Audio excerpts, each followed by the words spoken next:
DW Africa Link. May his soul rest in peace. Zambia is mourning the death of former President Edgar Lungu. He passed away on June 5th, 2025, in a hospital in South Africa. He had been receiving specialized medical treatment in a clinic in Pretoria, according to a statement by his political party, Patriotic Front, PF. He was 68 years old and was suffering from recurring achalasia, a condition caused by the narrowing of the esophagus. So, what legacy does he leave behind? That's what's coming up. I am Eddy Micah Jr., and you are welcome to Africa Link, the podcast connecting you to the stories that matter. Africa Link, every weekday here on DW. Zambia has declared 7 days of national mourning for former President Edgar Lungu. His body will lie in state starting this Wednesday after arriving from South Africa. President Hakainde Hichilema has granted him a state funeral. Now, during the mourning period from June 8th to 14th, all national flags will fly at half-mast and entertainment events have been suspended. The former president held power for almost 7 years, from 2015 to 2021, when he lost to the current president Hakainde Hichilema. A trained military officer and lawyer, Lungu became the country's sixth president in 2015 after the death in office of his predecessor, Michael Sata. So how will he be remembered? To help us understand the legacy of the late former president, Edgar Lungu, I have Kelly Kaunda. He's a communications and public policy consultant who served as first secretary at the Zambian Embassy in Berlin during Lungu's term in office. DW correspondent in Zambia, Gloria Mushinge, is also here with us. Hello and welcome to the Africa Link podcast, both of you. Kelly, let me start with you. Zambia is still mourning the death of Edgar Lungu. What exactly has the country lost? Well, first, we've lost the man who occupied the position of president as the sixth president of Zambia. What the country has also lost, is the fact that he's a president that presided over the affairs of the country when the country's fifth president, Michael Sata, died. The kind of leadership that is required during that transition period, it's a very delicate one because you need a leader that is going to delicately balance, the various views and counter-views and counter-forces that happen when you have a president, who's dying. And as a person who, stood in that place when Michael Sata died, Lungu will always be remembered as a very sober individual who handed over power to then Vice President, Guys. And a lot of people, credit him with a lot of sobriety, a lot of, maturity, and a person who was not prepared to clinging on to power, even though Michael Sata, when he was leaving, handed over the instruments of power to him and not to then Vice President Guys. And when the Sata died, he, in the midst of some of those views and counter views that prevailed at the time that he needed to hold on to power, instead what Edgar Lungu did in the name of peace was to hand over power to Guys. So that very act in itself is one act that Lungu always be remembered for. And why that is important is because we live in a country or on the continent where holding on to power is the in thing. Right. So how much of a mixed bag is his legacy? During the time that Edgar Lungu was in power, two things happened. On one hand, he presided over, the affairs of the country at the time when a lot of infrastructure developments were happening. In fact, at some point, the late former president of Namibia once remarked when he visited Zambia that when he was flying into Zambia, he said it was as though he was flying over a construction in just about every corner of the country. Schools were coming up, hospitals, roads, hydropower stations. And then the reasoning has always been that when the country has infrastructure, then it can facilitate economic growth and facilitate trade. So from a positive point of view, that is associated with Lungu. But then on the political side of things, Lungu continued a tradition that has been associated with Zambian politics since the first party of Kenneth Kaunda. And that is, the disproportionate empowerment of supporters of the ruling party, who could get away with just about anything. So we saw a lot of political violence. We saw, overwhelming of local authorities who could not manage bus stops, which was their responsibility according to bylaws, who were supposed to be collecting levies in markets because it's one of their responsibilities. There were situations where even the police were afraid to intervene if these party members, sympathizers, or locally known as, popularly known as party cadres, if they wanted to, to get their way. So this aspect of his leadership didn't sit well with a lot of people. That made PF and President Lungu, quite unpopular. That is why even in his death, these issues, are coming up from time to time. One of the, one of the most remembered, assaults on democracy, as many people see it, was the charging the main opposition leader with treason because his motorcade at some point interfered with the presidential motorcade. And that was seen by a lot of people as overreach. It was also seen by a lot of people as purely intended to undermine the rights of the opposition. So yeah, the record of President Lungu is is a mixture of the good and the bad. Thanks for laying that foundation for us. Glory Mushinge, you are our correspondent on the ground. You've been speaking to a lot of people. I mean, overall, the nation is indeed mourning. What are people telling you about what they will remember the most? So wherever you go, you will find that the narrative is actually similar. Most people remember him and will do so for a long time to come as one leader that presided over such massive infrastructure development. Talk about construction of modern roads, hospitals, state of the art at that, schools, airports, you name it. And so a lot of people are casting their minds back to that. And even when you listen to programs that are being presented on traditional media where his legacy is being described, by fellow politicians, friends of his, and other citizens who had the privilege of meeting or knowing him socially, professionally, and otherwise, you will find that come out. So it's just a lot of that, and people are sharing, even on social media, photos, videos of that legacy. So Kelly's just took the words out of my mouth. Right. And what's the mood overall in the country? I mean, he had his stronghold areas, right? His supporters. What's the mood like overall? As you would expect, citizens from all walks of life are downcast and are failing to process all this. It seems it just came suddenly. And most of the people that I spoke to didn't even know he was out of the country, imagine. And of course, there's no distinction between the outpouring of emotions in strongholds and other parts of the country. There seems to be this voice they seem to be unison in the way citizens are expressing their grief. And wherever you go, the feeling is that he has gone too soon and that they wanted him to be around for the next general election, which is only about 14 months away. Lungu re-entered politics from retirement in late 2023 and intended to stand again in 2026. But a citizen challenged his eligibility on the basis of his having served the maximum 2 terms prescribed by law. And the Constitutional Court ruled that he was ineligible for 2026 and future elections. He appealed, and at the time of his passing, the case had already been taken back to court. That, plus his assertions that he had a plan B, gave his supporters hope. So for many, the news last week that he was no more hit them so badly.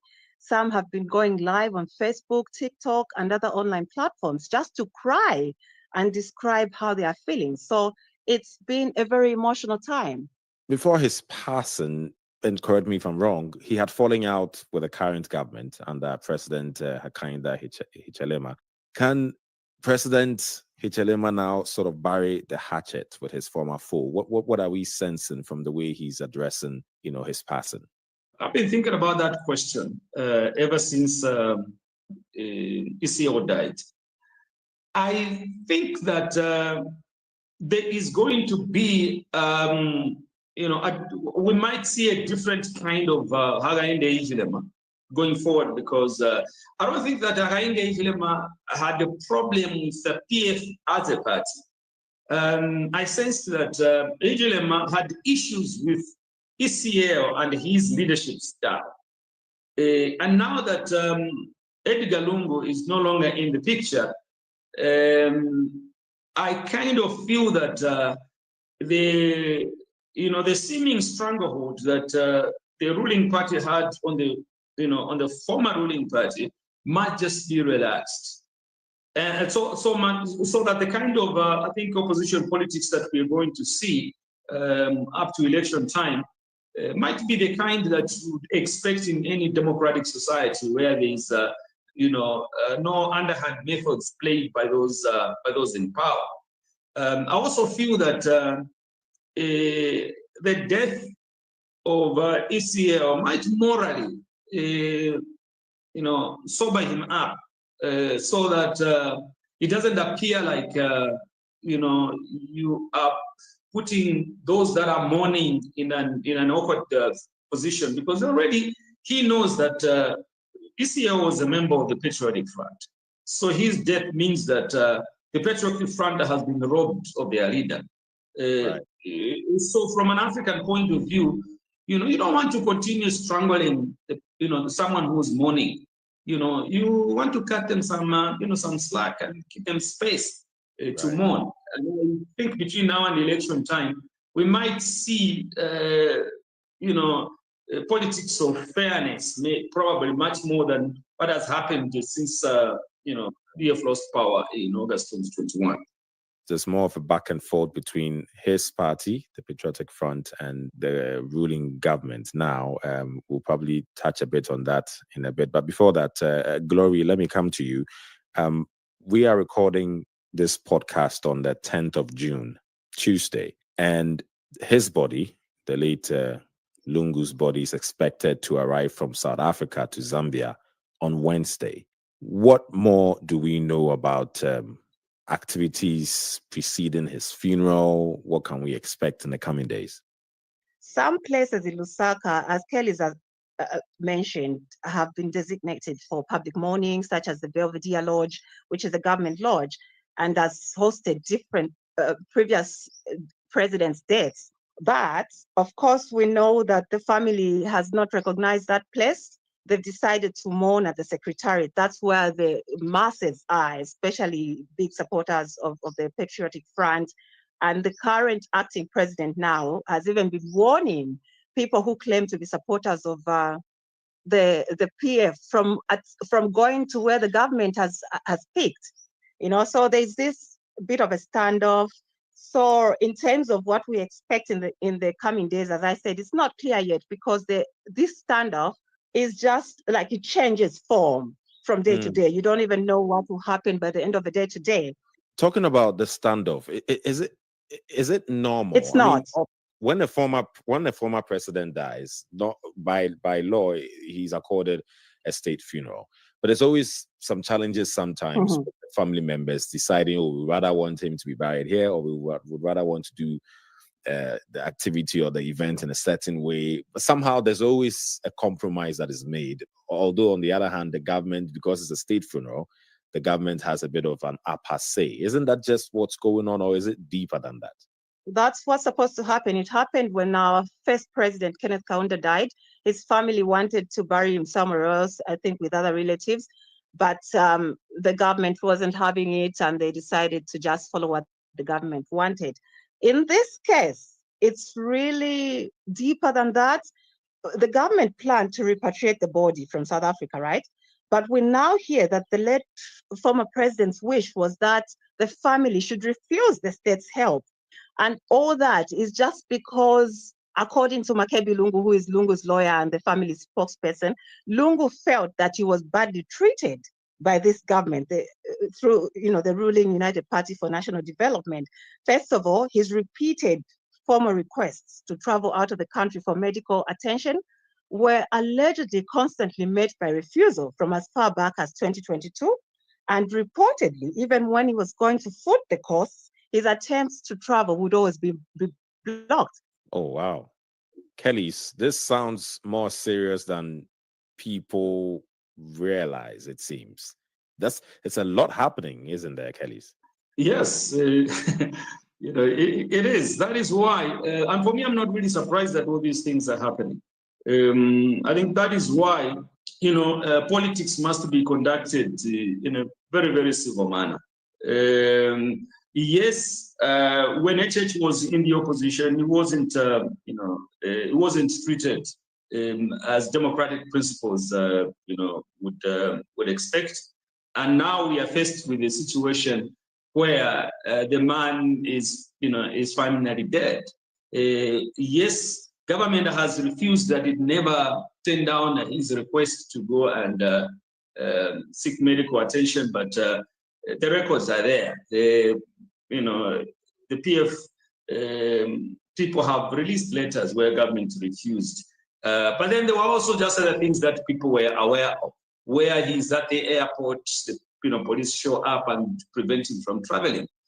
Sometimes he will go to a church service and the police show up and say, there's going to be no church service. So this animosity was, was known by everyone. And it is hardly surprising that we now having this acrimonious, situation. I just hope that going forward, I think the men that are elected to position of president will set a new tone. That once you're elected president, it doesn't matter what somebody did to you, if he saved or she saved as a head of state, be the bigger person, and set a new tone, so that you don't find yourself in, such a moral quandary as now. Because now everybody else is saying, listen, the family is justified in, wanting to take these things in their own hands, because after all, the man had been stripped of his status and was pretty much a private person. You don't really want to come to such a point. That is why even the law that says that when a former president re-enters active politics, that they must lose their benefits, I think that must be scrapped. International standards are that a politician is a politician. It doesn't matter, how they choose to take part in politics. But once somebody has served as a head of state, let them continue to enjoy those benefits for the rest of their lives, so that you don't find yourselves in this situation. Maybe here on this podcast, let's wrap it up with trying to understand the man that he was in terms of how he related to ordinary Zambians. He's actually been described, or he described himself, I should say, as an ordinary Zambian of humble beginnings. How would you say he connected with ordinary Zambians overall? Let's leave the politics aside of things, the opposition and everyone at each other's throat. The man Edgar Lungu and how he connected with ordinary Zambians. Tell us about that. Yeah, he never shifted away from that truth, and that would come across in the way he interacted with ordinary Zambians, as you say, especially those below the radar. He was empathetic and would give donations to people in vulnerable circumstances. At one point, I remember around 2019, when he was still in office, he reduced his and the salaries of his cabinet between a range of 15 and 20% towards cushioning the vulnerable, amidst a high cost of living that arose from the increase on fuel prices and electricity tariffs then. As a person, he was approachable, would pick up calls from ordinary people and even call himself for a hangout with them. He was in his element whenever he was among such, and easily shared hugs, jokes, and activities that he loved the most, such as jogging, as I said, chatting away, dancing. Sometimes people would call him the dancing president, watching football, enjoying simple pleasures with normal people without big names. That was evidently his happy place. And for me, on a lighter moment and in conclusion, I will remember him as the man that had a strikingly beautiful handwriting, that would get Zambian netizens talking and excited. Every time a note written by him was circulated on social media, it would go viral. He was also the man with the swag. He loved looking good and matched his clothes so well. So yeah, that was one Edgar Lungu for you. May his soul rest in perfect peace. May his soul rest in perfect peace. I don't think I can match his handwriting or his swag. That's something I have to work on. But Kelly's, you have the final words. When all the chaos settles, when all the dust settles, what will be the fond memory left behind by Edgar Lungu? You know, he always associated himself or identified himself as a resident of Chawama compound, you know, a densely populated area that is normally identified with a larger population of Zambian people as poor people. He had a home there and he interacted with them. You know, even in office, I think he took some of the guys that lived in Chawama with him to office and gave them positions and worked with him. In fact, some people were even wondering as to, you know, what sort of credentials or qualifications are those people bringing to the highest office in the land. But that was his way of saying, listen, this is where I come from. And these people that I was with, you know, at that point in my life will always be part of my life. So that, a lot of people will remember him for, because Zambians do not really like people that, you know, suddenly develop, you know, chips on their shoulders. Zambians always want people that will identify, you know, with them. Personally, I'll remember him as a lawyer who defended journalists, because I was Mr. Zambia chairperson, an organization that defends the rights of journalists. He was one of those lawyers that would get the peanuts that we used to pay, for those lawyers that believed in press freedom. That's why I knew him at a personal level. But he also served at some point as my personal lawyer in a personal matter that I had. I remember him coming to my house and we were chatting about this matter. It was a very, very difficult moment in my life. I remember one word that he told me. He says, Kelly, there's no situation that remains permanent. Even this will come to pass. That is ECL, Edgar Lungu for you. And he is no longer among the living. May his soul rest in peace. Kelly Kaunda, communications and public policy consultant who served as first secretary at the Zambian Embassy in Berlin during Lungu's term in office. Thank you very much for your time. Also, DW correspondent in Zambia, Gloria Mushinge. Thank you for sharing. Get the stories that are shaping the continent here on Africa Link. Zambians' descriptions of Edgar Lungu are complex, from appreciation for his role in infrastructure development and peaceful power transfer to strong criticisms regarding his economic management, alleged corruption, and perceived authoritarian tendencies. Let's get reactions from some Zambians, starting with the daughter, Tassila Lungu, on the death of her father. My father, President Lungu, had been under medical supervision in recent weeks. His condition was managed with dignity and privacy, with support from all well-wishers.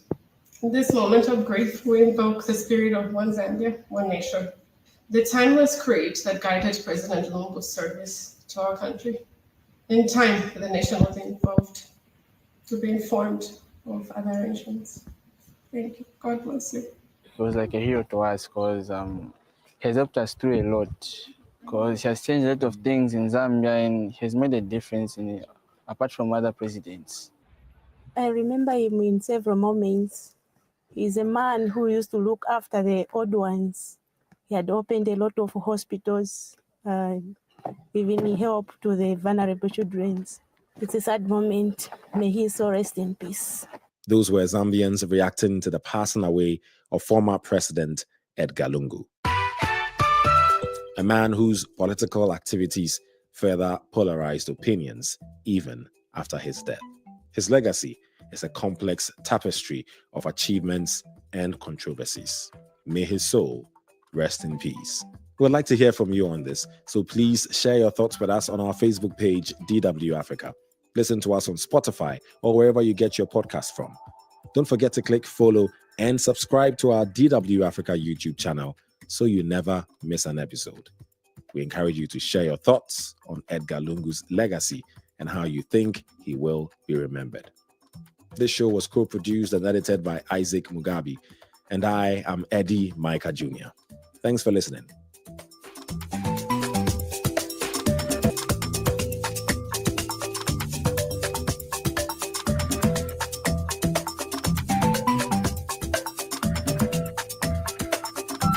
DW, made for minds.